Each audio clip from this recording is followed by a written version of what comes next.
We're making a movie. We're pretty much making a movie. Yeah. All right, you ready? Ready, go. Okay.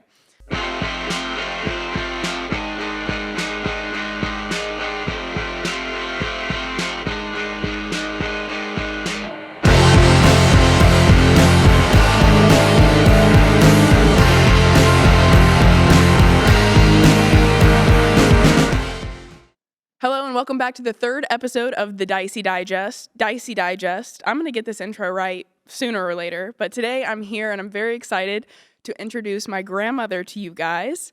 Introduce yourself, Francoise. My name is Francoise Lockwood, and I am 86 years old, and I live in Fayetteville, North Carolina. I've been living there for a long time. And that's it. So far, this is all. That's all that there is to say. All, yeah. That's all now I can go home. Goodbye. That will be all for today. I have to take a break. I'm 86.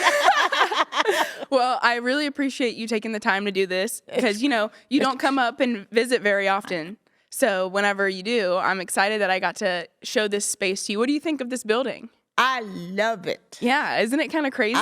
It's yes. Old skeleton running around, beautiful. No, I mean, it is painting on the wall. I love this. Are you going to put one of those disco balls in your purse before you go? Yeah, I already picked this one right there in the middle because the other one are too big, but this little one, it could go in. I steal one before I go. Put souvenir. I know. That's one of the things that you like to do is you like to save plants, right? Like whenever you go to the doctor's office, if a plant's dying, it's coming home with you. Yes, I try not the whole plant, but one time I almost sold it. Yeah, I would go. I had surgery 2 years ago, and I had to go for therapy. And I love plants, you're right. And every time I would go, they had those 2 hanging plants outside. Nobody would water them, so I went inside and I told the lady who was working there, I said, plants have a soul. You're supposed to take care of them. Well, she looked at me like I was a nut. So I said to myself, next time I take one. You're going to get it. So my son took me because I can't drive anymore. Couldn't drive. And he was walking on the front, and I took one plant, and I said, I got it now. I'm going to... He turned around and looked at me. He said, Mom, I'm ashamed of you. I am ashamed. Put it back. So he put it back. I can't believe that he did not let you take that plant. That still makes me mad. Me too. Because the plant. And so I asked the girl who was working there, I said, but what do you do with those pretty, She said every week. They get a new one. And they throw it away. That's crazy. That's a waste of money, too, if you think about it. I know. And the plant suffers. It was not fair, but... I need my son to drive, so I shut up that day, and that was it, But, yeah, I had been known to take not whole plant, but little pieces, and then come home and, I had, One of my favorite memories as a child is when we, used to go to the beach every summer, and you would rent a house for us, and it'd be me, you, and all my cousins, Karine and John. And we were walking, and there was that plant store that you loved to go to. And you would steal the figs, because nobody would ever... It was laying on the ground. I really, that day, I didn't try to steal them. I really did not. But it was an old nursery. And I don't think they care about the money they were making. But you don't tell the whole story there. So you and I, we pick up the figs and put... But John, who was always very honest, my grandson, decided to go across the street. He was ashamed of us. He was ashamed of me. Because we were... Because we were taking the pig. You had a whole entire, bundle of the figs that we picked them and and then we picked them too. And we were eating them too. And we ate all on but John went. He left us. He said, stop, we're going to get in trouble for stealing. Stop, we're going to get in trouble. You remember? Oh, yeah. And then he left. And so you were like, oh, well, we better go. And so you're just eating the figs, And John thought we were going to go to jail that day. Yeah. Oh, yes. That was it. He was very honest. He was nothing like his grandma. Well, the funniest thing about that is that, he was so afraid of going to jail back then. Well, we both have been to jail now at this point in our lives. You know what I mean? Some of it was in our mouths. Oh, yeah. But so I want to talk a little bit. I want to talk a little bit about my childhood and like, you know, some of that. So, and then I'm also gonna talk to you about like, you know, living in France and like your childhood and stuff like that. But what was one of your favorite memories with me as a kid? What was I like as a kid in your mind, you know? Oh, boy. One of the memories stuck in my mind, it was when your paternal grandmother was very sick, and you went to visit her at the hospital. And she said, when she saw you, she says, "Here come my little angel." Shortly after that, we went to school, to your school, and grandmother were invited that day. And here I was. Your other grandmother was too sick, of course. And one of the teachers asked you, how is your, how do you like your grandmother? And you say, "Oh, yes, she's so nice." When I went to see her, she told me I was a little angel. And the teacher asked you, "How about me?" You know, she said she baked cakes. Well, that's Like, you know, no big deal. well, that's because I feel like one of my biggest memories was with you was cooking with you. You Yes. know, That's another thing. yeah, Okay. you cooking and then Oh, brother, you almost killed both of one us. time. Yeah, one time in your life, you almost killed my friend and myself. Okay, this is a good one. This is a good one. So my friend name is Evelyn. She's a very, very, very old friendship. And here she was at my house. We were cooking, you know, All day. All day we were really cooking. And here was Gabrielle, probably both stiff. And she decided to put a thermometer in a tomato. It was tomato juice. You were making soup. You were making that. You remember it was like that stew, and then in the morning you started it, and you were cooking that all day. I was so bored. I was bored out of my gourd. And then every time I would come up to y'all, you'd say, "Hey, bug off! You know, I'm making this fucking soup." You know, and So you decided to have some excitement in your life. yeah. And then you came by me and you said, "What happened if you drop a thermometer in something?" I said, what happens? What happens if you drink mercury? That was my question. Exactly. And then I was on your computer, your Toshiba, and I was Googling what happens, and it said death. And I said, "Oh boy." We could have. So I was so mad. I I thought you were gonna kill me that day. Oh, yeah, I almost did. I used to have a bad temper, and not anymore because I don't have a choice now. My age and my surgeries that I had to use. But even my friend told me, keep quiet. If she had not said anything, we could have been really sick, Yeah. or maybe dead. Yeah, because It's serious. it was one of those old-timey thermometers. It was one of the glass ones, you know? Yes. And it busted and it emptied in there, and then I took the rest of it and I threw it back into the medicine cabinet, you know? I was like, hopefully nobody finds out. But I remember, I was like, I'm not eating that soup, you know? They can eat it if they want. And my friend told me, because, you cook some things for so long. And then and my friend told me, if you want it, you can have it, but I don't want none of it. So we threw the whole damn big pot away because of you. Yeah, I remember that. I caused a little bit of trouble at your house when I was younger, you know? Oh, yes. Well, because you watched me a lot, you know? Yeah, yes, I did. How about the time I went to pick you up at school, and we went to McDonald's. Mm-hmm. Outside. It was nice. We were together. You were in good mood. I was in good mood. It was nice. And then that old man came on his bike, and he was walking with his bike, and he started to sing, "Thank heaven for little girl." Yeah, I remember. And you were kind of embarrassed because he was singing to you. Oh, you know? yeah. So after we left, I had to go to the post office. So we went to the post office, and darn it, the same old guy was there. And you turn around and you said to me, "Is he going to sing again?"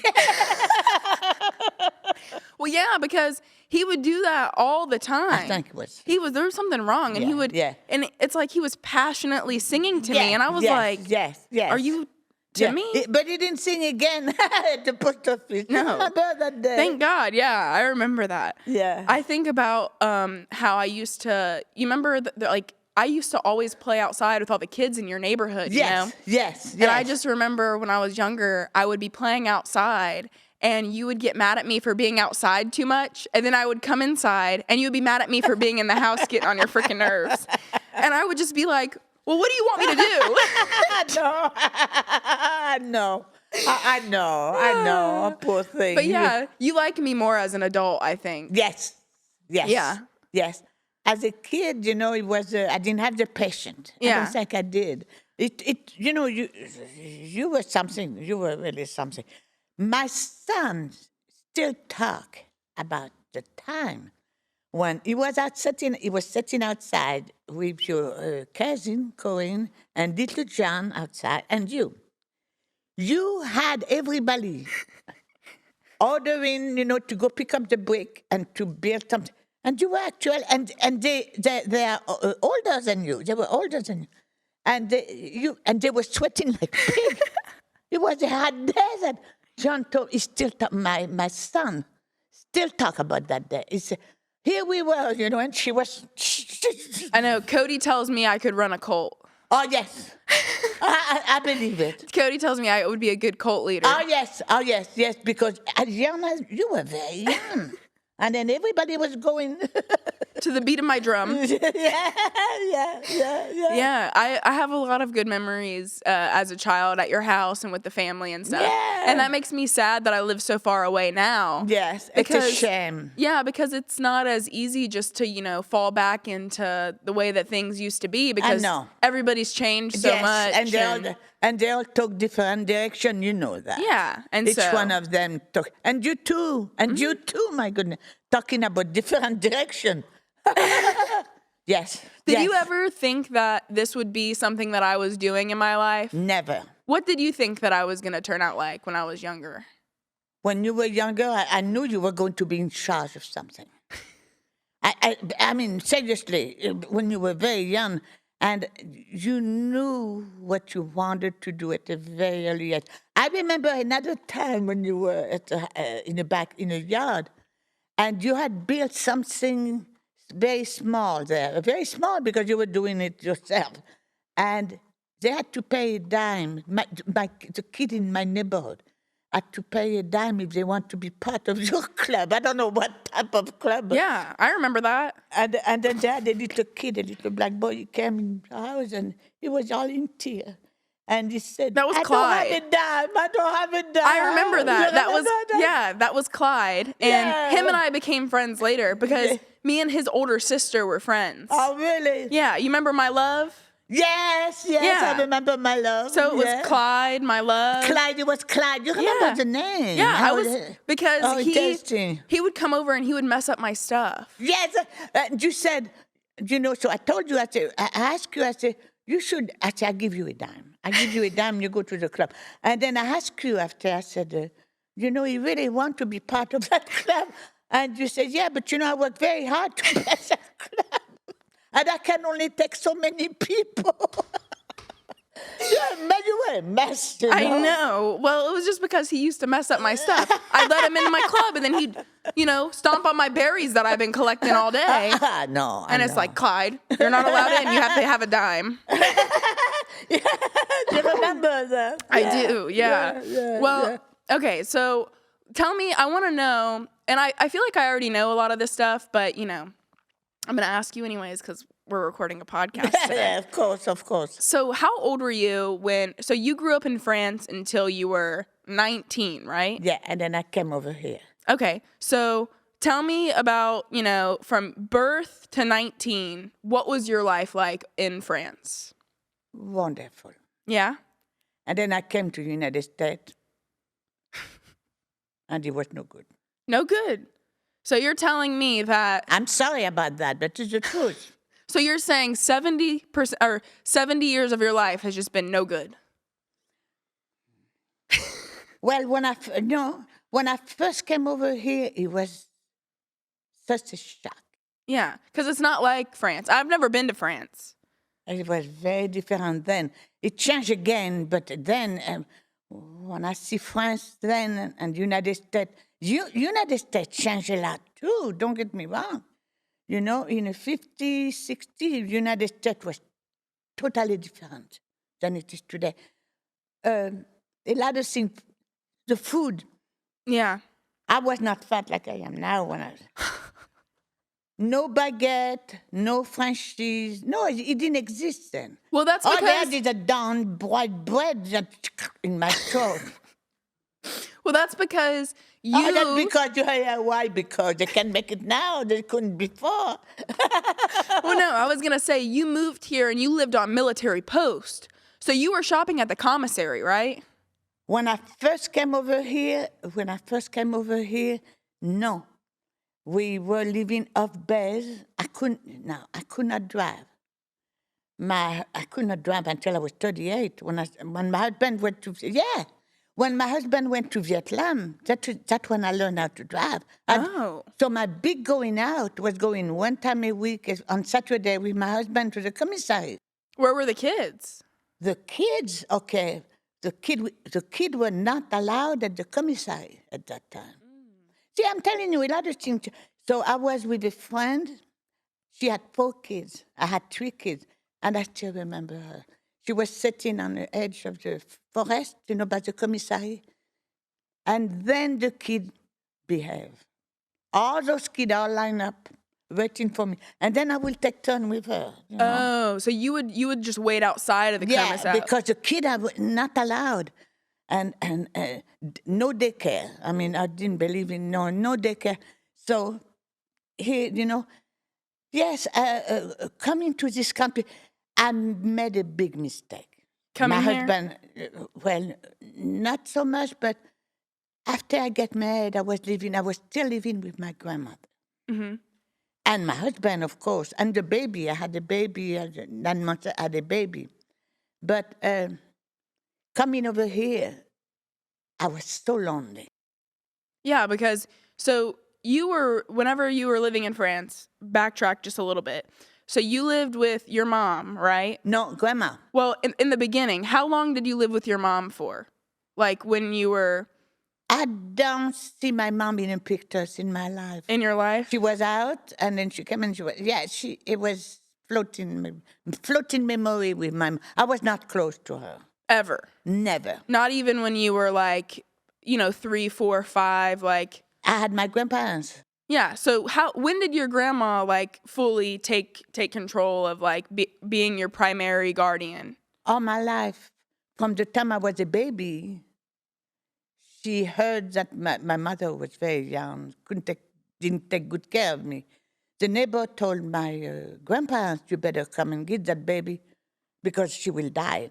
Because she will go out dancing, and here I was soaking wet, and So my grandparents took me home, and my mother never came and picked me up. So that after she got out. you, so after she got you that one time that your mom left you, she came and she was like, "Okay, that's enough." That's enough. But she came back. I knew her again during the war, because then my grandparents were they were concerned. Where was she? So they found her, and she moved back home with my grandparents and my aunt. We were all together during the war.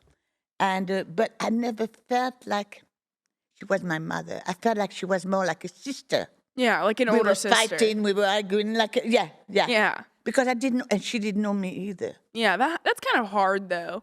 But you had great grandparents. Oh, so. they were fantastic. Yeah, and your aunt helped raise you too, right? Yes. Tata Louise. Everybody gets involved. When they went and picked me up when I was a baby, my aunt was 17 or 18. She was a teenager. So I got very close to her. And, I didn't have a bad childhood at all. Right, yeah. Just because your mom was a little doesn't mean anything. No. She was, exactly. Okay, so you said your mom moved back in with you during the war. Mm-hmm. Okay, so that was World War II? Yes. Yeah. Yes. So World War II, you're living in France. What was that like, living through the war in France? Well, we didn't have a lot to eat.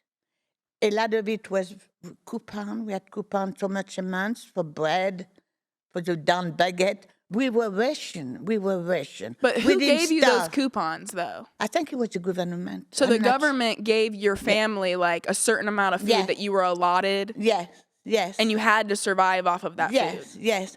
And also, my grandfather will go with his bike. He will go in the country, and because the country didn't suffer as much as the town or the city where we were not the city. We were in a big town, and they didn't. The country people always had the chicken. They had the. So my grandfather would go and come back home with maybe 2 eggs, chicken, but not all the time. And you have to be very careful because he will go with his bag. But on the way back, we had guard everywhere, German guard, who would check him and everything. You could only take so much of the country, from the country. So my poor grandpa, who was an older man, that he was my grandfather. He was shaking his pants every time, but they always let him pass. That's Always. scary. Yeah. Oh, yeah, yeah. So how long did that last for, though? Well, 4 or 5 years, I think, yeah. 4 or 5 years of being rationed and stuff? Yeah, yeah. This is why even today, and I'm not the only one, my friends who are from France too, they have the same feeling. We hate to have any food thrown away. Yeah. We had to go to a restaurant, have people order all kind of thing, and they don't eat it. Because for years you didn't have enough. Yeah, but and somehow I don't know why, because I'm not starving. I mean, I'm not starving, but it stays with you. Yeah, because you lived through a really, really hard time. Yes, and it's you just don't throw food away. Yeah. And I'm that way even today.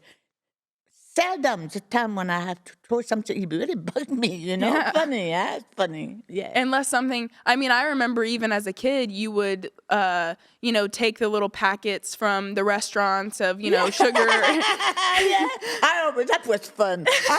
I'm a thief. I know they're going to think I'm a thief. I steal a little piece of plate. But this is not, you pay for it. Yeah. Like You just don't pay for the whole container of it, you No, know? I don't. But you go to a restaurant and you have bread left. They throw it away. Right. You have to eat the basket with, I mean, I take it to the birds. I love birds. I pick it up and make some birds happy. Yeah. That's always been a good quality of yours, though. Yeah, thank you. know? But now to go back to the world, I have to tell you something. At one time, I was very, very sick, like a lot of kids, skinny, and we didn't eat right. So we went, the doctor, no, we didn't go. The doctor would come to the house at that time. And he told my grandparents that I needed to go up north, or need to go by the sea, for the will make me feel better. My grandmother had a sister who lives up there. I have to tell you something. Up north and Normandy were hit very, very badly by bomb. It's what you see on TV now, everything. But as a child, I was maybe 8 at the time, 7 or 8, no older than that. I will go with my aunt. She was Aunt Camille. Aunt Camille, her name was. I will go to the place who used to be a house. But all she had left there was a garden. And when you are a kid, you don't see. Now looking back, the houses, most of where she was were all flat. But I remember while she was working in a garden, I remember having a blast. It's funny, but you could see tile from the kitchen was on the ground. You could see all kind of little, and I would play with that. Because it didn't register to you that that whole area had just been bombed by. No, yeah, I knew it. You could see it. You could but as a child, it not. I don't know how to. When I see it on TV, it is terrible. It's terrible what has happened. But as a kid, you don't realize how bad it is. Yeah. How it was, I mean, because wasn't there a period of time when y'all were getting bombed in France? Yeah, oh yes, but not so much. See, we moved from up north. My grandmother had a sister. She was in Fontainebleau by Paris, 1 hour from Paris. And she kept on writing to my grandparents, you need to come here, it's still like bad. Because Normandy, and no, that was, they were bombing really, really bad. It was very, very bad up there. So she kept on telling my grandparents, come now, come by Paris. So this is how I always say, even today, I am from Fontainebleau. But I was not born in Fontainebleau. I was born up north. I was born in Boulogne. I didn't even By know the that. sea. Yeah, I know. Wow. So you were raised in Fontainebleau, but you weren't born there. I was not born. I was born way up there in north. But so whenever the war happened and it was bad up north, He brought us back. He brought not back. He brought us to Fontainebleau. Oh, see, I never knew that. You never know that? No, I don't think you've ever told me that. Because No. so when all the bombings and stuff were happening, when you lived in Fontainebleau, didn't you live in the basement for a while? Okay.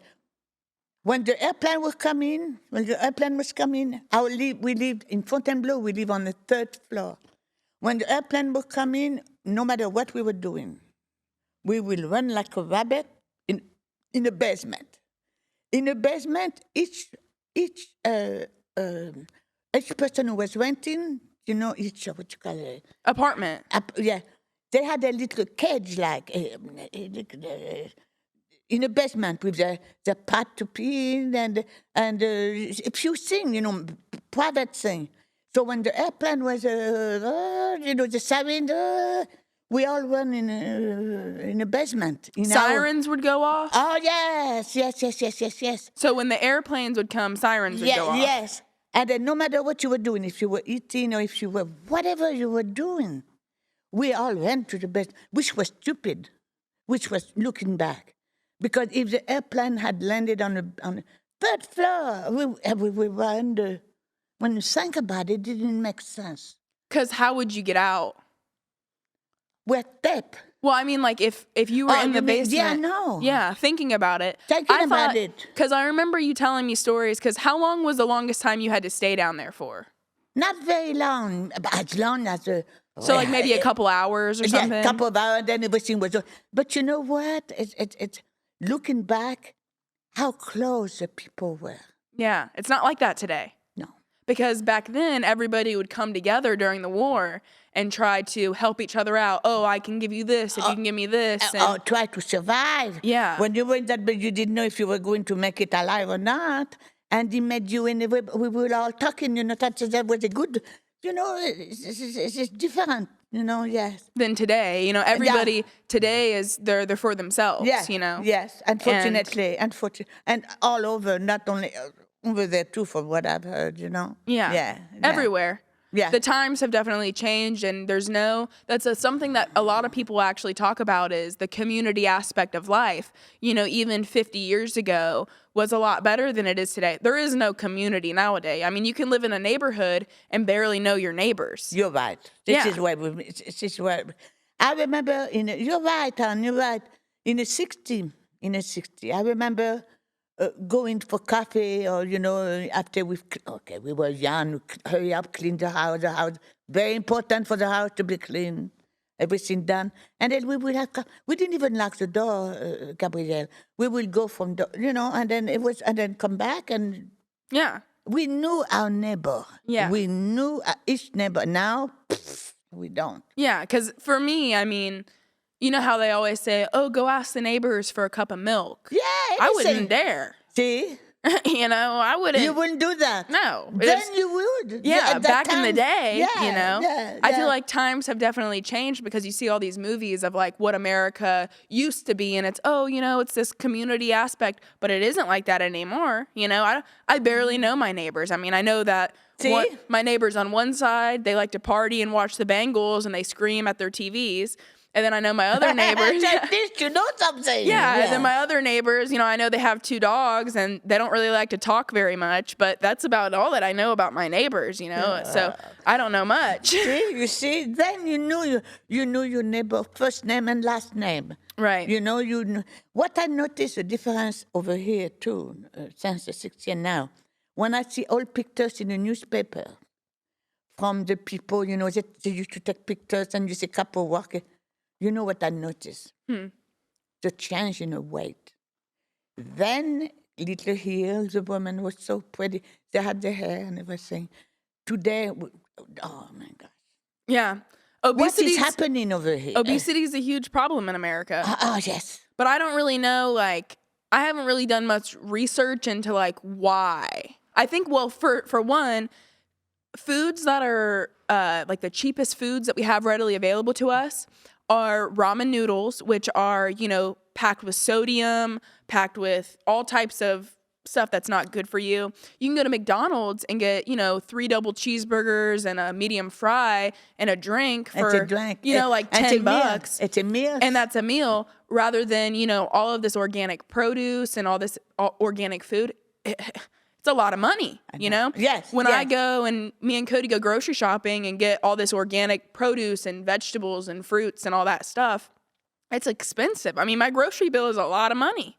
Organic, why is organic double what, the organic product is very expensive. So the difference between organic and all that stuff, I don't know. You don't know. But I know that organic stuff apparently has less pesticides and chemicals. It's just supposed to be better than the regular fruit. They put all these different hormones and pesticides and chemicals on it. But I don't know if it's actually better for you or not. I think it is though. My mom could tell us more about that. I was raised. She knows. I was raised by a crazy mom. No. Food was. She was vegetarian. You remember those vegetarian hot dogs my mom used to serve to us? Yes. Do you remember that? Yes. But they were nasty. They were nasty. Yeah, they were nasty, but that's okay. When you're hungry, you eat it.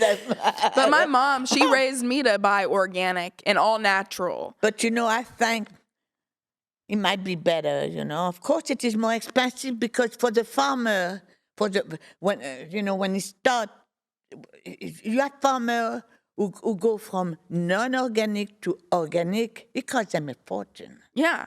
Because they cannot use all that nasty stuff. And of course, somebody has to pay. Yeah. Well, that's circling back to why are people obese in America and why is obesity so prevalent? It's because people can't afford to buy all these whole foods. You're right. And then they're stuck eating garbage. Yes. And yes, it just is what it is. And it's an entire cycle. People are depressed. People can't afford to go to the doctors. People have all these different conditions that lead to having weight problems. And it's just a continuous cycle because that's how I look at it. I mean, obesity in America is much. It's really bad. Huh? It's really bad, but you also have to look into all this food that we have. Is going to waste in the same breath. It's just It's a cycle. It's a never-ending. It's a never-ending cycle.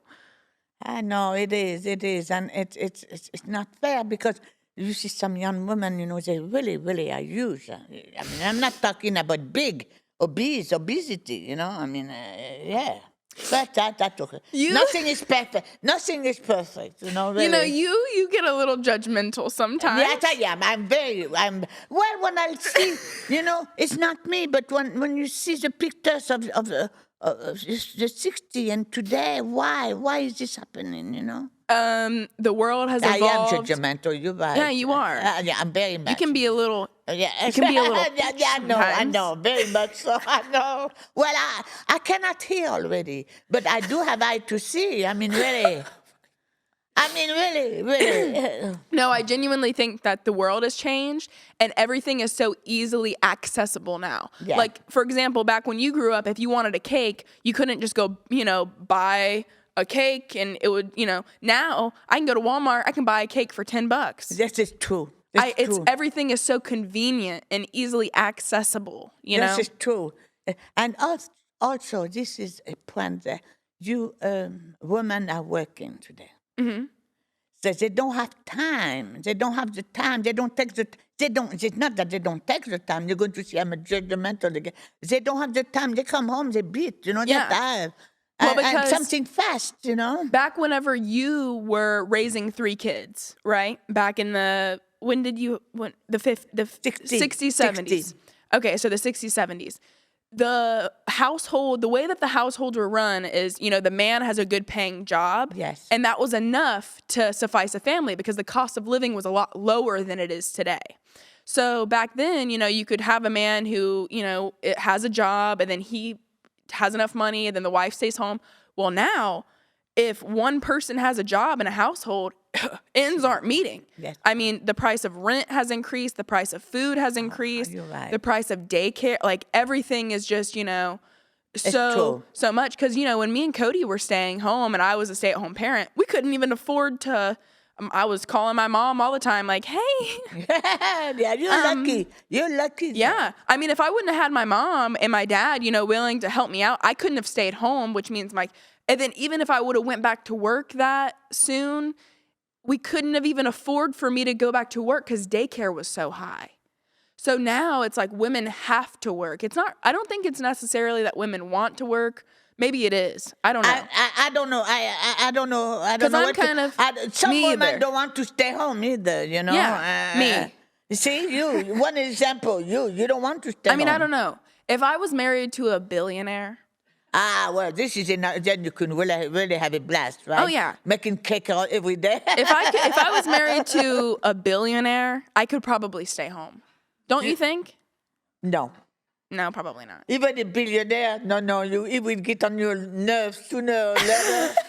And you have to go to find a job somewhere, Yeah. It's not everybody who can. I had a system, I don't know why I think of this. My husband was in military. We didn't have a lot of money. I never worked in my life. But I had an envelope system. For each week, I had $20. I remember it was $20. $20 for the whole month. It had to last for the whole month. And if I was short of money, believe me, I didn't spend a lot of money. And if I was short of money when I did something in 1 week, I had to borrow it from the next week and then go on and go on. But you'd be surprised. When you have to do certain things, you do it and you make it, I mean, it's Right. simple as that. Yeah. It's simple as that. But you are right when you said the cost of it was not as high. Han, it was not as high as it is today. No. I mean, because if you think about it, how much was your mortgage back in the day? I remember when we bought the house, it was $97.10 What do you mean? For what? for a month. For your house? Yeah, the house I live in now. Wait, you pay $97 a month Yeah, then. for a 3-bedroom house? Yeah, 1 bathroom. Yeah. And what year? We bought the house in 1968 when my husband went to Vietnam. $97 a month. Now for your house, it's like $800, $900, $1,000 a month. Easy. The lady across the street, she has to pay $1,000 a month. Does that blow your mind? Oh, yes, it blew my mind. But you know what, Anne? The cost of living didn't go with what the people earn every month. Right. Because guess what? Minimum wage is still like $7.25 in North Carolina. I think minimum wage here might be a little bit higher, but I mean, like, that's minimum. Like, people are expected to live off of that stuff. Exactly. You can't. I understand. I go to the grocery store. I feel so bad for the people who have kids today.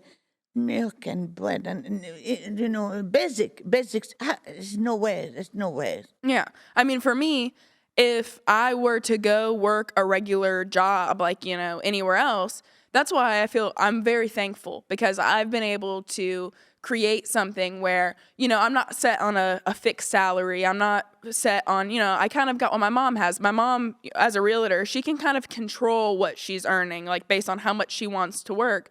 And I've been able to create, a job for myself that's like that because people on fixed salaries or fixed incomes, I feel like it can be extremely hard in today's time because you have one thing that pops up, and let's say your car goes bad, right? And you have to spend $1,000 fixing it. That screws up months. There's no way. Oh, yeah. I mean, you can't even, there's no way to balance, but how are you going to, so for me, it's like I'm very blessed and fortunate to be able to have a job to where, oh, I need more money. Well, I better work a little bit harder so that I can, because That's a different story. But your position, your job, and you yourself, same with your mom, same way with, I was a child who is very much like you. You're different. yeah, You are not afraid. no, And that is the thing to be. You cannot be afraid if you want to make it in life. If you are afraid, like I was, I was always a chicken. There is no way you can make it really big in life if you're afraid. I feel like And you have to have the energy too. unless you have like a degree or you have some Yeah. huge corporate job or you have some really amazing opportunity that, whatever, I feel like in order to make it, you have to be able to risk it all. You have to be able to put everything on the line and just be like, all right, I'm doing this. And if it doesn't work out, I'm going to figure out something else to do. Yes. But you have to be willing to risk it all and to put Yes. yourself out there. Yes. And a lot of people aren't willing to do that, And it's scary because Yeah. why is it scared? Here And we go they're- again because they are scared. And it's the same way with me, looking back in my life, why was I scared? I mean, if you don't try, you have to try. And if you fall back, Who cares? who cares? Yeah. But I had 3 kids one after, 2 years apart. You're lucky you have parents who can help. I never had that. Yeah. But I had a husband, so I'm not crying there. But you cannot be scared. I really, number one, and have the energy. You have to have, Yeah. 'Cause, yeah. It takes a certain type of person to be self-employed, for one, and to work for yourself because there's nobody telling me what to do every day, right? I know. And I struggle with that sometimes because sometimes I wake up and I'm like, I'm in charge.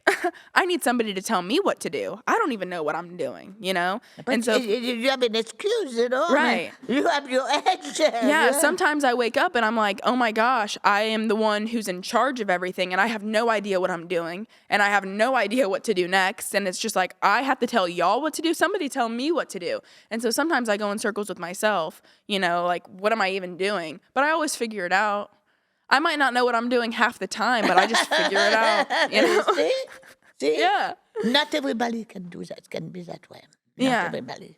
But I don't know. I feel like it's a blessing and a curse because I'm stressed out a lot. I'm going to be gray by the time I'm 30.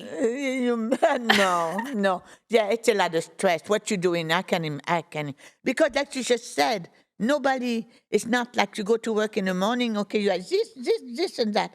You are in charge. Oh, yeah, I you go to bed. are in charge. I go to bed thinking about it like, oh my gosh, what am I doing sometimes? But I always figure it out.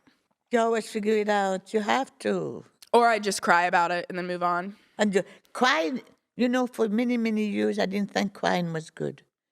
But if you feel like crying, you cry. It makes you feel better. I don't think I've ever seen you cry. No, I don't cry. I try not to cry. But I tell you what, when my husband died, Oh, yeah. I cried for a year. I think after that I couldn't cry anymore, Yeah. But no, even I suffer from depression in the past, long time. And I cried. But then I think after that, now I can't cry. I cannot cry. How old were you when he died, your husband? I was 47 That's young. or 30s. Yeah, And I can't, sometimes I think about that. You were young when he died. yes, I was. You were very young. I should have remarried. My son keep on telling me, you should have remarried now. It's too late. I have only one leg working, so, Both your legs work. No, I cannot leave one leg. No way. Well, And my back, I'm hurt all over. You may not have, you're not hurt all over. How do you know? You know my body? From the toes to the knee, and then you start again here, and you go to the hip, the whole side. Gabrielle, the whole left side is dead. No, it's not. You don't know. I wish you could borrow that blood. Well, if you keep talking so negative about Well, it, it will be broken. It's there. I tried, It's getting but better. I'm trying the best I can. And you're doing a great job. Yeah, because when they first had surgery, I couldn't walk. I know. That's what I'm saying. You're getting better. So stop being so negative about it. Yeah, okay. So I'm good. Okay, I'm You're 100% okay. Yeah, it's very difficult to be negative with your mom around. I know. Because she'll whoop your little butt. Not only she's a naturally born positive person. I know. I'm not lying. Yeah. Oh, yeah. No, she is. If I say to her, "Oh, it's raining today," oh yeah, but pretty soon it's going to. Oh, it's going to be sunny tomorrow. Yeah. I know. It is impossible to be, and she's very. Everything is going to be okay. So everything is going to be okay with her. I think that's one of the things that triggered me about my mom growing up is that every time I would be sad about something, she would try to convince me why I shouldn't be. And I'd be like, well, I'll be damned because I'm pretty upset about this and nothing's going to make me feel better. And she'd be like, oh, come on, Gabrielle. Yeah, Life's too short, Gabrielle. And that's the way she is. Why are you upset about this, Gabrielle? And it's like, oh, well, now I'm even more mad about this.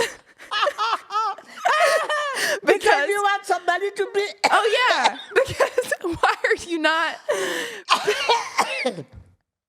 You know, biggest thing is not everybody. I cannot be like that. She does not think about yesterday. No. She does not think about tomorrow. She's thinking of today, and this is the way we should all be. But we're not. But we're not. I worry about yesterday. I worry about the future. We should not do that. I know. That's the way most human are like that. It took me a long time to realize that my mom was, so positive because that's just how, she gets through it. That's how she gets through. And let me tell you, her life has not been easy. Oh, no. I mean, and if she feels like doing something, done it. I get that. I'm a lot like my mom. You're like that for that. But I'm also a lot like my dad. I'm a good mix of the two. Yeah, you are. I think so. Okay. I don't know. I've never had my parents here watching an episode while I'm doing it, just looking at me over there. They're watching your life going by, right? I know. Yeah. So back to a little bit of what we were talking about before. Okay. Let's get back on track. Okay. We're getting a little crazy. I know. So you lived in France until you were 19, right? And then you get on a boat. Yes. We had to time. Then it was like that, yeah. How long did a boat ride from France take to get here? A week or 10 days. It was a long time ago. Was it like a cruise ship? Yes. But it was not built like it was for army, It was not a fancy boat. It was a boat, yes. Oh. How many people were on the boat? I don't know. I don't remember. A long time ago. You don't remember a 10-day boat ride with a bunch of random people and your kids? Everybody was sick, including my kid. I didn't have time to count the people there, We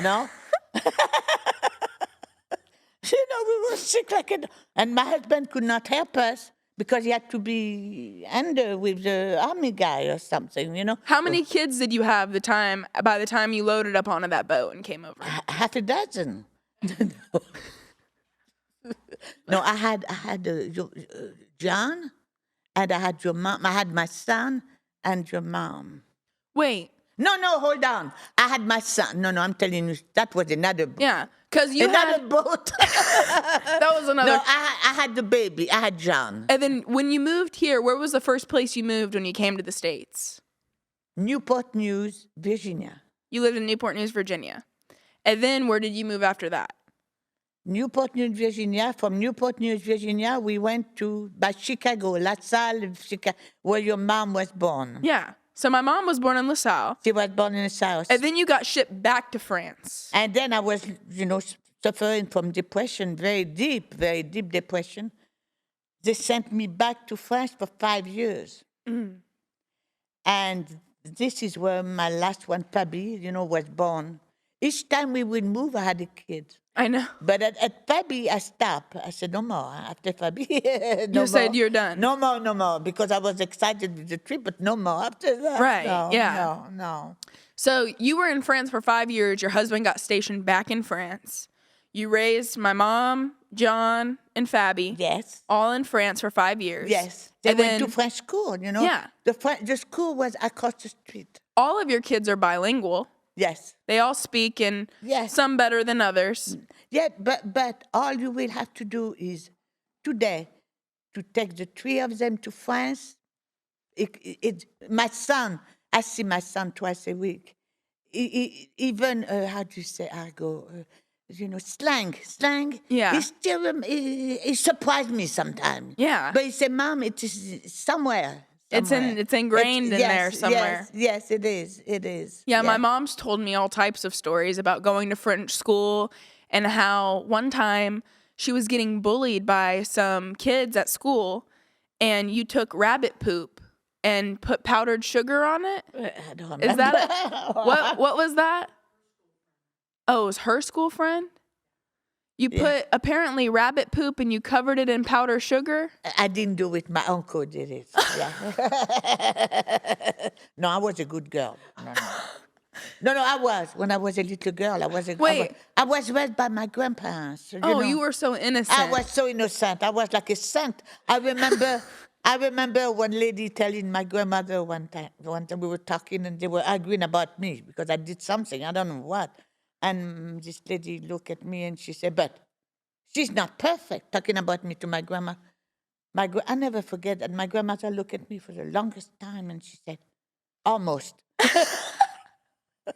I didn't know what to say. Yeah. Wait, but your uncle did wrap up rabbit poop in powdered sugar? Yeah, but it was this is part of another story. I want to know where this rabbit poop came from. Okay, it was an uncle or it was a cousin. It was a cousin who lived in North France in Boulogne, and he had that kid who will come to school and always eat his candy, and he had rabbits. So he picked a rabbit and rolled it. It really did happen. And then when the kid came to school, he said, "Here, he ate them." The rabbit crap. Yeah. Have you ever seen rabbit crab? Yeah, they're like little turds. They look like candy. So he put them in powdered sugar. He put in powdered sugar and asked the kid if he wanted them, and he ate them. You believe that? It's crazy. I know. That grosses me out every time I hear about it. I know. Well, in France, they eat anything, see? Oh my gosh. Oh my gosh. Yeah. That's crazy, though. Yeah. Nowadays, you could go to jail for that, I'm pretty sure. Over here, you will go to jail if you spank a kid. When I spanked my kid plenty of time over there. We know. Yeah, I did. And so are my friend. And when we get together now, we say, we all be in jail today. Oh, yeah. If we had did that, the three of us together, we all be in jail. Yeah, you'd be locked up. You'd be all locked up. Yeah. Yeah. Uncle John told me you used to chase him around the house. With a spoon. Yeah. The wooden spoon. He talk about it all the time. He get on my nerves. He does. He does. He was the one who was got the most spanking. My mom said you used to chase her with a wooden spoon, and she'd get under the blanket, and she would go, "Ow, ow, ow!" I bet she did. Yeah, just to make it seem like you were hurting her. But I had to tell you something. When she was in French school, she was very, very when she was maybe 4 or 5, very extremely intelligent. Even the school was run by an old lady. Can you imagine how good I'm losing track of how good the kids were? This old lady had the kid divided in 4 groups in the same classroom. They were all learning at a different level. Okay. And you will go to a class to say hi, you didn't hear a pip, nothing. But your mom was the smarter of the class. And she told me one time, she said, she knew kids. She said, this one, if she don't spoil her too much, she will go far.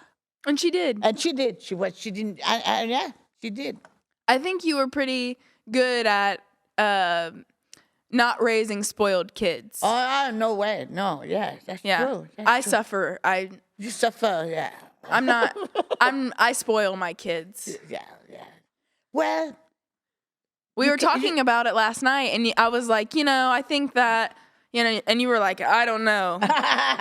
Your kids are a little, I I don't know if I ever told you about John, little John, your cousin. Yeah. I was in Roseboro, and I had bought a cute little T-shirt, white. It was so cute. It was blonde hair, tan. He didn't want. We were supposed to go pick up his sister at school. Darn it! If he didn't want to he didn't want to wear that shirt. Or what? Yeah. You are going to wear that shirt. I was driving, and he cried all the way from the house all the way to school. Scream, cry. He was red like you wouldn't believe it, bright red by the time we arrived in school. So his sister asked me, Corinne, little Corinne, she said, what's going on with my brother? I told her, I said, I just want him to wear that shirt he has on. And he said, no, he started screaming. You know what she said? To show you how different kids are today. You're right. You had to give him a choice. Yeah. You had to, see how you agree, but for me, there was no choice. You have a white shirt, you put it on, and this is it. Yeah. My kids would freak out. I know. Oh my gosh. Oh gosh, no. If I bought a shirt that Jalen didn't like and I said, I don't care, you're wearing that to school today. Oh my gosh. That would be it. I see. But it's because they've been raised in a different way, Like me, I want my kids to be whatever whatever they want to be. I want them to feel, like they have, my parents dressed me in plaid pants and I mean, it's a different world.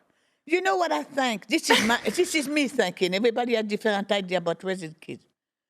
I was too rigid. If I had to do it again, I will maybe, bend down. Chill out a little bit. But you are overdoing it. One is too much, and one is too much, and the other one is too much in different ways. You understand what I'm saying? Just call me a bad mom. No, and so am I then. So am I. If you want to compare both ways of raising I think children. they're just different. I think it's just I do understand. Both my kids are. Okay, your kid I know, your kid are the best, so am mine, I mean. Yeah, no. But I think, I do get what you're saying. I think that, You understand what I'm saying? Yeah, I think that parenting nowadays is a lot different than parenting used to be, 30 years ago. But also, I don't hit my kids, though. Okay, don't hit the kid. Okay, that's what I say. If I had to do it again, maybe they get on my nerve, too, I mean, you're supposed to... know what it is, Gabrielle. The kids are in charge. Yeah. They are in charge. The parents should be in charge, not the kids. They don't. I remember. I was telling my friend about this. I was at the food court on Post, and this lady was with that little boy. What do you want? Oh, I don't know. I said to myself, oh my gosh, buy him the darn hamburger and make it.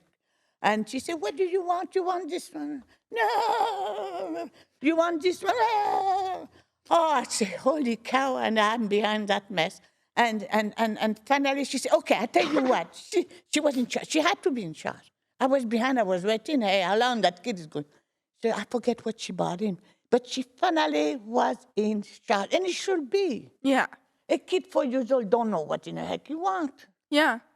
I mean, I feel like I give my kids a little bit, I give them some leniency, and then I'm like, all right, enough's enough. See? And you do have limits. Yeah. Yeah, I have my limits, but I definitely try to, give them that time to, okay. For example, my stepdaughter, she has a thing with food, okay, McKinley. She has a thing with food. She never knows what she wants to eat. Yeah. She never knows. I need to come to your house when she's there. Okay, no, I never. But even if, Cody gets upset with her about, okay, enough's enough, what do you want? It doesn't help anything. She just won't eat, So it's I think for everybody is so different. And I think that's the thing, with the times changing, kids are so much more advanced now. They are. That's true. I agree. 100%. It's just I don't know. It just is a whole different world that I don't even think that if you were to be in this generation, your mindset back when you would lose it because you wouldn't even know. The times are just changing, This is true. I don't know if it's for the good or if it's for the bad. I don't agree with all the things in society today. No, but you have to find out. You have to find I don't know. You have to find something. Something that's in the middle. Yeah. Because the kids today are really taking, I'm sorry, Gabrielle, but they are taking over. I mean, if you have a little kid and you can even put a shirt that you don't like on him, it's too bad. When he's older, Yeah. maybe, you have to make him shoes, I mean, really. Yeah. But it is like the times have changed, and, It's the way it is. I know yesterday whenever I was telling you, I was like, yeah, I like to let them, and you were like, huh, good luck. But I didn't say nothing. No. No. You do what you want. Yeah. I mean, it's your life after all. If you want to raise your children a certain way, hey. Yeah. I I think that you do good at respecting everybody and what they believe in. Yeah. Because you definitely don't agree with everything that I do and No. everything that, everybody does. No. I'm older too, I mean, Yeah. Yeah. Wait, you know what I have been wanting to ask you about? What? My mom told me that you just hopped in the car the other day, because you drive now, right? You drive again. That you just hopped in the car and went and got your ears pierced. Yes. It's true. I don't want to have my ear pierced. I did a tiny diamond in my ear and everything. You just got them pierced, right? Well, just the long story. Your mom didn't tell you the whole story. We went to the mall with Monica. I saw a pair of earrings that I fell in love with, but they for pierced. They look like angel hair or something. But You don't have your ears pierced. No. But I bought the earring. So I actually bought the earring before I had my hair. But I did have my hair. Yeah, my mom told me that. She said, she bought these earrings. She said, I'm going to get my ears pierced one day. And I did. Yeah, and my mom was like, Mom, you're never going to get your ears pierced. Surprise, I did. And then she said she came over to your house to bring you your toe wraps. And that you had... I had two diamonds. Yeah. You went by yourself? No, I went with someone. And I tell Who'd you go with? Micheline. Oh. Micheline, you remember Micheline. Micheline, and I trusted her this time because you know what she did? She dumped me in a mall by accident. One time we were talking and she said she had a necklace fixed, Oh, I said, I had a couple of necklaces who need to be fixed. She said, I'll take you. I said, okay. I can walk very far. Mm-hmm. So we were at the mall and here I was with my cane. After a while, I can't walk anymore. I just can't walk for a while, but then she said, this is a true story. This is a true story. She said, I tell you what. You sat right there on that box at Macy. You sat right there at that box, and I go look where that place, because she didn't remember, was that place for your necklace. So she took off, and here I was waiting. No phone, nothing. I just wait and sat. Out of the blue, I can hear how good I hear. Mrs. Lockwood. I said, this sounds like somebody's calling me, but I said, Mrs. Lockwood, somebody want to talk to you at the department, the makeup and everything. I said, I'm not dreaming. Somebody is my name. So I took my cane and went there. And here was Micheline. She had lost me so well at Macy, she didn't know where I was. This is old people for you. Yeah. So she said, I just went all the way around the mall, but when we walk into the mall at Macy, she didn't pay attention where she dumped me, Yeah. So after she didn't dump you. When she put me, Gosh. I will never forget when we were at the mall in Wilmington. Me, you, my cousins, Fabby, Aunt Fabby, your daughter, and we were all shopping in there, and you run off to the dressing room. And you're in there trying on, and we're looking for you everywhere. Fa. Where are you at? I was never so scared in my And they life. kick us out of the mall, so we're freaking out. We lost you. Fabby's sick. She was upset. She was so upset. And then we see through the glass doors, let me out, coming out of the dressing room. I was locked inside the mall. Yeah, you couldn't get out, and so we had to call the police. And the police had to come, and the police had to get them all to open the doors back up. Fabby was so... She was upset. I remember. She was so embarrassed. She thought I was going to spend the whole night at the mall, inside. Oh my gosh, that was so funny. Yes. I will never. Oh, you really. But so wait, you go to the mall, you get your ears pierced with Micheline. Yes. She took you. She took me. This time she took me and she stays. We didn't have to go no place else. Where'd you go? Claire. Oh, the Claire's. We've all kids are, like. And they just. I don't know. He hurt. He hurt the right one. You remember I went with you for. Yeah, and then you took yours out. I don't remember. We got our ears pierced together. You took me. Yes, I remember. When did you cry? You was scared. A little girl was crying. I don't remember. Maybe it was not it was at the dentist when you scared that little kid and you scared that kid and the father had to take his little girl home because you screaming. Yeah, that day. Yeah, that one. That was not for the hearing. It was for the teeth. Yeah.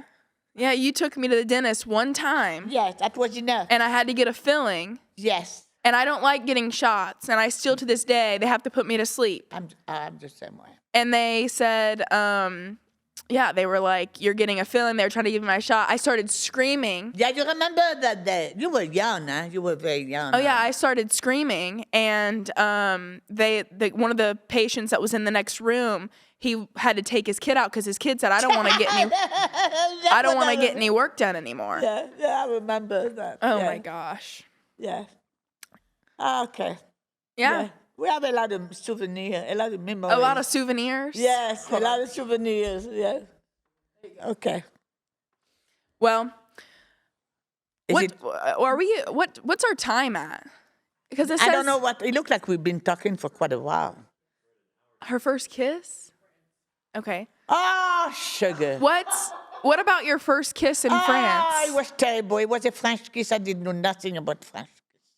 Oh, wait. I think I've heard this story. It's a true story. I don't lie. I don't lie anymore. I don't lie. It's a true story. Anymore? I used to. No, I don't lie. I really don't lie. 14 years old. I'm 14 years old. For the first time, I go on vacation with a group of people, something I never did before. Told my girlfriend, it's hard for you to believe. 14 years old, never been kissed. I know it's hard, but it's true. I had my first baby before then. Yeah, see me. I know. Different time. Yeah. So I had two girlfriends, Giselle and Nana, and I told them, because we couldn't go out with boys. We just couldn't. The school was all girl or all boys, so it was no way. So I told my girlfriend, I said, I'm going on vacation with a group, and I said, I'm going to kiss somebody. I told them I was going to kiss someone. I had it in my mind. Oh, they were all excited. I tell you when I come back, how we went. Okay. So the group took up by train. We had to go all the way to South Africa. Beautiful, beautiful. And what we had to do, they had a big restaurant, huge restaurant, big table for, we were maybe, 20 people. And here we were, and a couple of days there, and the waiter liked me. It was maybe 17, I don't know. The waiter? The waiter, he was serving, I don't know what you call it. Well, look, it's a group of people, and, he was working for the restaurant. Okay. And then he would come and serve some, and you could not order anything. It was already. Oh, it was like catering? Well, pre-order? It was a vacation.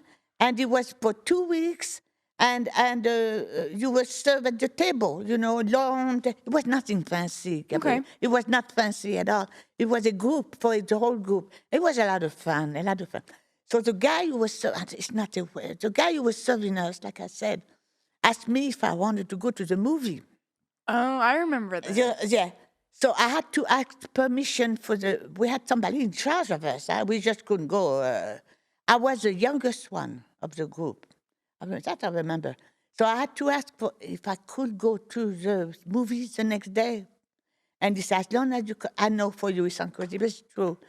As long as you come home, not home, but we were camping, huge tent. As long as you come back by 10 o'clock. And I said, well, okay. Stoker, I can't even remember his name. He came with his scooter, went in the back, and we went to the theater, movie theater. And okay, everything was okay. We sat down, and he started to kiss me, but and he stopped. And then at that time, I don't know how it is now, they had the news, they had the movie from the following weeks. The light will come on. You had girl who will come with a basket with ice cream or candies. The people will buy whatever they want to eat, ice cream or So candy. they would come, like, it wouldn't be like now you go, you buy your popcorn. No. The light was on, and that girl, usually a young girl, she was working for the Like theater. attendant or something. Like Yes. She had a big basket, big, and she would yell, Eskimo, chocolat. She would, and then Mademoiselle, you would buy. Mademoiselle, excuse me, I would like to buy. yeah, like that. So the more he will kiss me, then it was not French kissing. I don't know what it was, but the more I said to myself, I feel like I'm getting sick. So the more he kissed me, the sicker I got. So it was terrible. How old was he? Maybe 15, 17, I don't know. He was young too. He was a young guy. He was not an old guy. He was a young guy. So when the light came, this is hilarious. When I said, poor man, poor guy, the light came and the girl was there, and he said, what do you want? He tried to be a gentleman. I forgot what I told him I want. I didn't want nothing. I was getting sick. So I forgot and I pretend that I was going to the bathroom. I just left him there. I ran. I didn't walk. First I got sick. And I ran all the way to the campground where we were. So the guy was always sitting there watching. He said, so early? I never forget that. I said, yes, it was no good.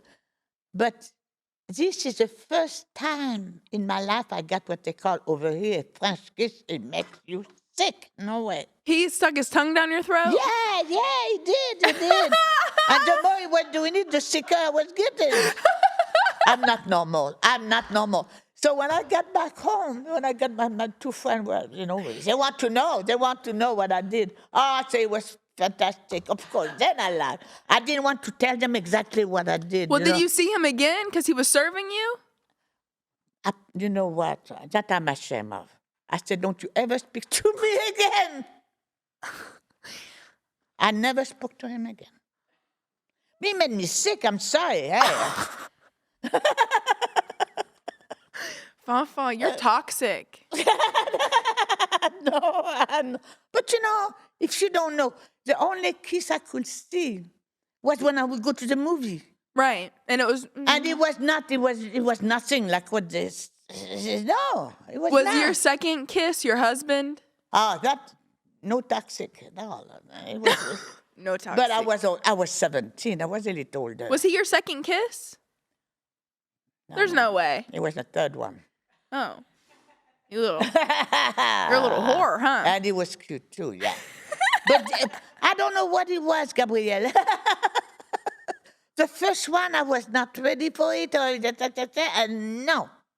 Yeah, well, I feel like you were one of those people who you met your husband and you fell in love, and that was your forever. Was it. Yeah, that was it. Because he was, everything. Because yes. Did he make you mad though? Yes. Yeah. He made me mad. I had a husband not because he's dead, but I was a bad one. Yeah. I was the one who had a temper. He was the one who he was an angel. He really had. Corinne, your mother would know him. She'll remember him. It was very quiet, very hardworking. The only time we argued, because on the weekend he liked to drink. Mm-hmm. I cannot stand anybody drinking. Even today. No, I don't have, I come from a country where we drink with our meal. We have wine, we have aperitif, we have digestif, maybe 2 glasses of wine with my grandfather. I was raised that way, 2 glasses, one with his meal. But to see somebody drink one after another, I can't take it. I Right. don't understand it. It's weird, isn't it? So he would go out and he would have some drinks. No, he wouldn't go out. Oh, no, he'd no, do it at no. the house. Oh, yeah, yeah. He never went anywhere. That's why I was bad. No, looking back, no, really. No, no, no. It's one of my regrets in life Yeah. because I had a man who was so good and he would piss me off. Yeah. Something terrible. Yeah. But yeah. you shouldn't feel bad about that. Well, He called you, what was his nickname for you? Poulette, Yeah.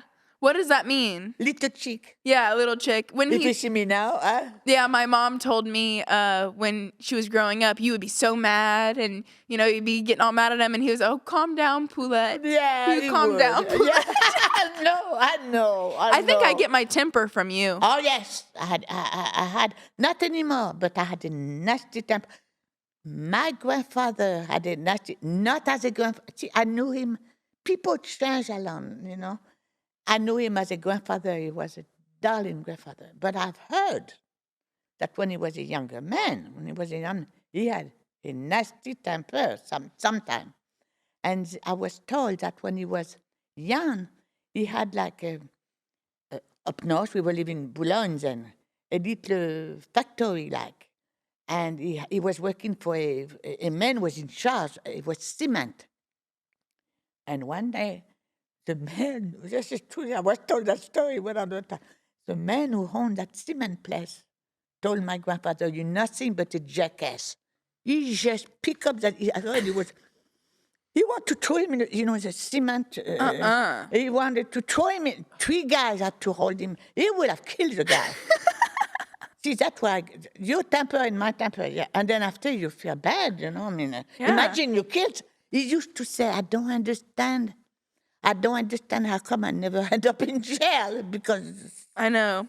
You passed that down to me. Yes. My mom had a bad temper for a while. Yeah, but nothing. Yeah. But I feel like with age, though, I've calmed down a lot, too. You I used to have to. a really bad temper, but I still do. I have a temper, but it's not as bad as it was when I was a teenager. I really was kind of off my rocker back then. You were, huh? Well, I guess I was kind of off my rocker a couple years ago, too. I don't know. I feel like I've grown. My dad's looking at me like this. He does not agree. He does not agree. But I remember getting so mad sometimes. That's when I stopped, actually. The vein on my... I said, I'm going to die. I have a heart attack or do something. Mine will pop out of my forehead. I see. I have a vein in my... Mine was in my neck. Yeah. My neck will get all tense, yeah. and I have a vein in my forehead, and my face will be red. And it's crazy. Don't you think... Does this make sense? No. And then I look at myself in the mirror, and I'm like, oh, God. I know. It's a monster looking at you. Take a bubble bath, girl. Calm down. Yeah. Yeah, exactly. Yeah, but I'm better now. I don't do like that anymore. Oh, me, it took me a lot longer than you. Yeah. I remember you used to get pissed off at me when I was a kid. I thought you were going to murder me a couple times. You see? Yeah. It's bad, isn't it? Yeah, it is. But yeah, I think that I get a lot of traits from you in ways. Yeah. Yeah. Because I was around you a lot when I was younger. Yeah, so you... I wish I would have learned how to cook. Me too. But I have pictures of you cooking something. Rice Krispie treats? Yes. Yeah, you look so cute with a prawn, yeah. Are you hungry right now? No, because I should eat before I came. Oh. No, I'm not hungry. You don't want to go to dinner after this? No. Unless you want to. Yeah, they said yeah. They said yes, I know. Yeah. They want to go to Cracker Barrel. I think we're going to go to the place on the river, right down the street. I'm not hungry. All I want is a bowl of soup. Okay, me too. Yes, it's perfect. I'm going to get a Moscow Mule too. Yeah. We're about to wrap this up. Yeah, we have to. Yeah. So did you enjoy this experience? Yes, very much so. I do it anytime when I come back. Well, next time you come back, we'll talk more about France. And we'll talk more because today we cover quite a bit. I know. Today, We talked about a lot. Yes, we were all over the place. Yes, we did. But I appreciate you for coming on, and I can't wait to have you back on. Will you come back? Yes, I will. Okay. Yes, I will. And it was a fantastic experience. Really. I appreciate you. Well, until next time, that's the end of our 3rd episode of the Dicey Digest. Shout out to Peter. Shout out to Scott, and we will see you next time. Ending live from the lodge in Dayton, Kentucky. Bye. Wonderful.